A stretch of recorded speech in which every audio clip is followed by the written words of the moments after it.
10 years ago, the Transportation Security Agency didn't exist. It was created in the months after 9/11 to close the security loopholes that had allowed 19 terrorists to board and hijack the planes used in the attacks. It also forever changed the way we fly. In the days leading up to the 10th anniversary of the 9/11 attacks, WFUV is taking a look at ways life has changed as a result of the tragedy. It's a series we're calling The New Normal. WFUV's Lisa Trinkovich has our first installment. On any given morning at JFK, a steady stream of yellow cabs drops off passengers. A long and winding security line awaits inside. What flyers have learned in the years since 9/11 is that if they don't want to miss their flight, they must budget lots of extra time. At least an hour earlier than before. Got here about 2 hours early. 3 hours in advance. Frequent flyer Trish Weidig from Chicago says the intense screening and rules about what you can and cannot pack have gone too far. If somebody really wants to get something onto a plane, they're going to find a way. And it's not going to be in my shampoo and conditioner. But many travelers say they don't mind the extra security measures if it means they'll get to their destinations safely. I think the terrorists are still trying to create some sort of havoc in the United States. So, for the little inconvenience that we have to go through, the alternative is a lot worse. Despite the new difficulties of flying, the number of people taking to the air is up in the years since the attacks. I'm Lisa Trinkovich, WFUV News. After the 9/11 attacks, New Yorkers pulled together. Many of them sought out volunteer opportunities to help the city rebound. In the days leading up to the 10th anniversary of the attacks, WFUV News is looking at ways life has changed as a result of the tragedy in a series we're calling The New Normal. Today, WFUV's Katie Fisher reports on how many support organizations founded in response to 9/11 are still needed a decade later. Programs that came in the response to 9/11 were initially going to be for only 2 or 3 years, but here we are 10 years later and know that there's a lot of needs that the kids and the family members still have. That's Terry Sears with Tuesday's Children, a group founded to serve families who lost loved ones in the 9/11 attacks. She's one of the many people whose new normal is about helping those impacted by the attacks. Valerie Genn is also on that list. She created a group called Feel the Music to help 9/11 families heal. If you'd asked me 10 years ago, I knew nothing about running a nonprofit. This was not a direction I expected my life to go in. The rewards of doing it, the joy of being with so many people and seeing what music brings to their lives is just beautiful, and I want to see it grow. Genn is a lifelong Lower Manhattan resident who volunteered at Ground Zero. She says that work inspired her to continue serving the community in the months and years afterward. I'm Katie Fisher, WFUV News. One of the most obvious post-9/11 transformations is the view of Lower Manhattan from afar. In many ways, the Twin Towers were New York's Eiffel Tower, its Colosseum, and when they were destroyed, the city would never look the same. As we continue our special series leading up to the 10th anniversary of the 9/11 attacks called The New Normal, WFUV's Connor Tehan tells us about one lifelong New Yorker's unique perspective. Richard Morrow has lived in his Dumbo loft beside the Brooklyn Bridge for 40 years now. The 65-year-old says when his view across the East River was altered, he was constantly reminded of his and his country's vulnerability. When he sees the new skyline, he often reflects on the meaning. Those two monolithic towers representing whatever they represented to the world in terms of business and economy and growth and possibilities and hope are no longer there. They're blotted out. As for the new tower rising in Lower Manhattan, he says it's the memory of those who were lost, not the building, that matters. You can build whatever you want over it, but 3,000 bodies were erased. There's nothing you can do to replace that. For WFUV News, I'm Connor Tehan. When planes crashed into the World Trade Center 10 years ago, the effects were felt nationwide. But no group of people were affected more than those who called Lower Manhattan home. As part of our series leading up to the 10th anniversary of the 9/11 attacks called The New Normal, WFUV's Claudia Morell reports. Vera Sung has lived and worked in Lower Manhattan since 1990, but 10 years ago she says her life was forever changed.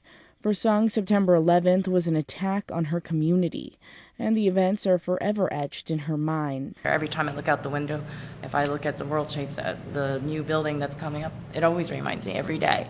I look in my neighborhood, there's a tree that's dedicated to my friend Neil Levin. I'm going to see that every day. Sung is one of many residents who stayed in Lower Manhattan despite painful memories. When I asked her why she never left, she said, "It's my home." Everything is here, and I wanted to stay here. And even when it happened, I was here. So I don't see myself moving anytime soon. I'm Claudia Morell, WFUV News. The 9/11 attacks sent schools scrambling to handle the events of the day. A decade later, teachers addressing the topic face a new set of challenges incorporating it into their lessons. In the days leading up to the 10th anniversary of the 9/11 attacks, we're exploring ways in which life has changed in a series called The New Normal. WFUV's Maureen Chin tells us about 9/11 in the classroom. The New York City Board of Ed has just released a new curriculum for teachers to discuss September 11th in the classroom. The lesson plans follow New Jersey's 9/11 curriculum released earlier this year.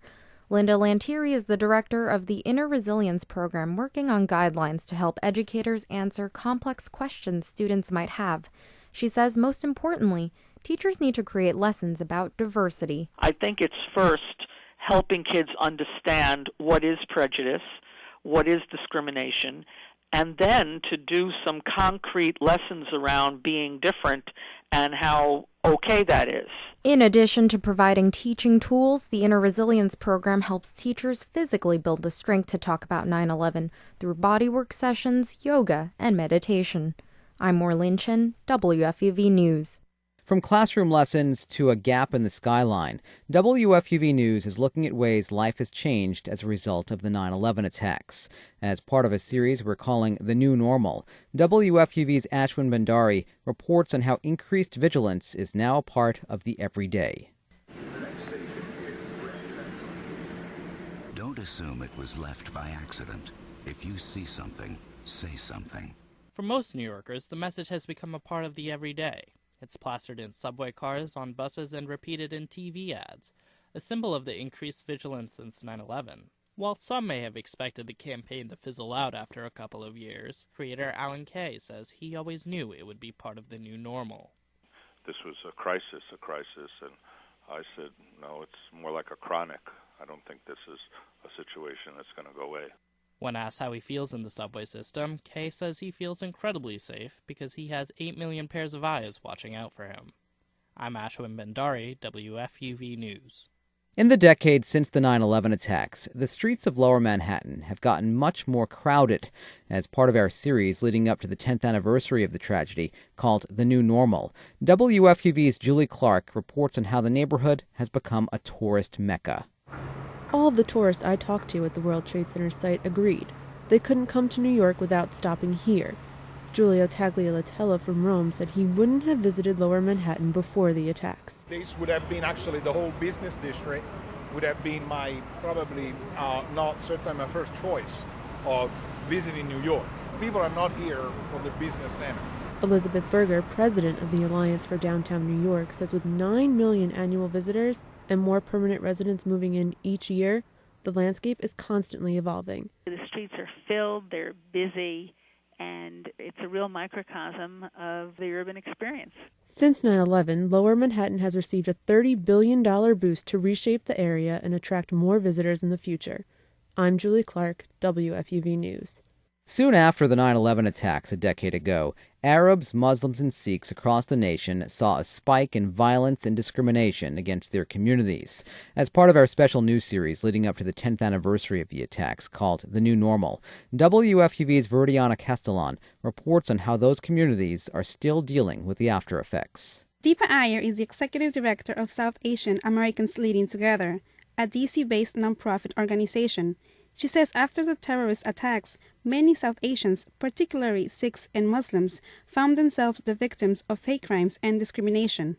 She says 10 years later, the problems persist. Our communities still continue to feel targeted or suspect or feel outsiders in American society. 18-year-old Garwinder Singh attends college on Long Island.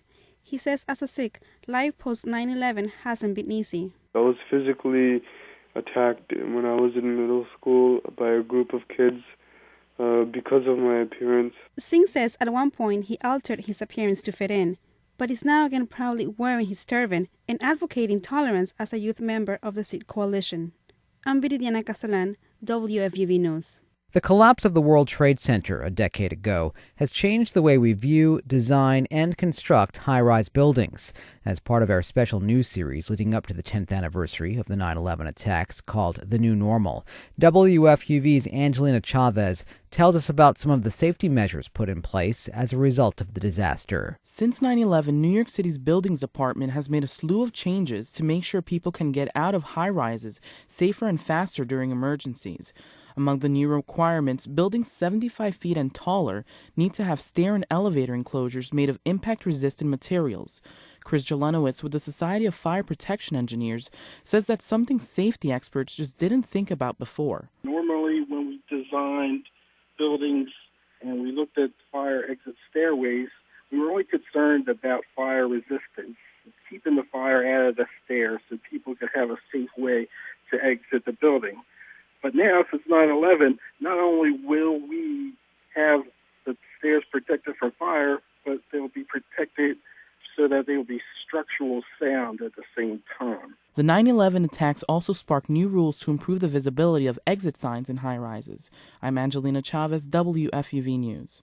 Every year around this time, we're confronted with graphic images of what happened in Lower Manhattan on September 11th, 2001. In the last story in our series, The New Normal, leading up to the 10th anniversary of the September 11th attacks, WFUV's Claudia Morell looks at the effects these images could have, specifically on people who directly witnessed the attacks. Post-traumatic stress disorder, or PTSD, has often been associated with war veterans, but psychiatrists have noticed a new trend. John Markowitz, a professor of clinical psychology at Columbia University, says it's common for those who experience the attacks to have textbook PTSD symptoms. Nightmares or flashbacks or memories of the event that come into your mind even though you don't want to have them. And they're easily evoked by anything that triggers the World Trade Center attack. The National Institute of Health is on its 4th year studying the mental health effects of 9/11, and people can seek free treatment in New York.